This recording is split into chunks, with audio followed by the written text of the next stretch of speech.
Mana ni Datuk? Kita nak makan buah-buahan yang sihat, sayur yang sihat. Tapi yang sihat semua harganya kena tax. Nak beli, awak nak kan? Cukai dulu. Betul. Dia sebetulnya macam ni. Malaysia import lebih kurang 5 bilion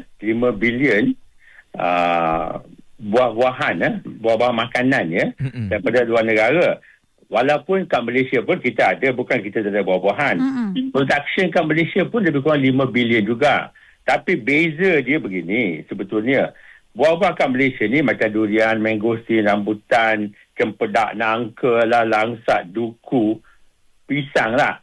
Banyakkan buah-buah ini, melainkan pada orang kata watermelon dan pisang, ialah seasonal fruits.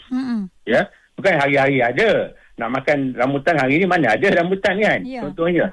Jadi, dan maknanya pasal dia 5 bilion import, maknanya buah-buahan untuk kita makan kat Malaysia ni tak mencukupi. I think that is the first very important point. Tak mencukupi.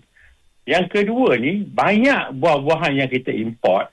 Kita dengar lah PMS kata pasal avocado.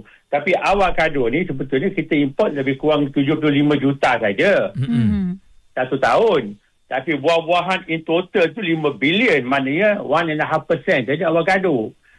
Jadi yang lain-lain tu, yang kita tahu lah apple, orange lah, grapes even anggur ini bukan orang kata mahal sangat, tapi kita pun terpaksa makan. Because kita tahu sedia maklum lah, makanan kita ni mutlak sekali buah-buahan, lepas tu protein, barulah makan roti canai.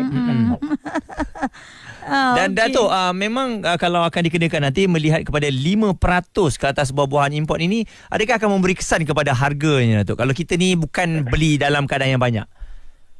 Tak payah beli banyak sikit pun kena juga. Pasal kalau SST 5%, bila kita tengok 5%, maknanya memang harga akan naik 5%.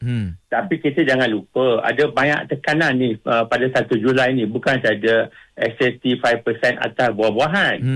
1 Julai container charges kat Port Klang naik 30% sampai 40%. So, buah-buahan ni pun diimport dalam kontena.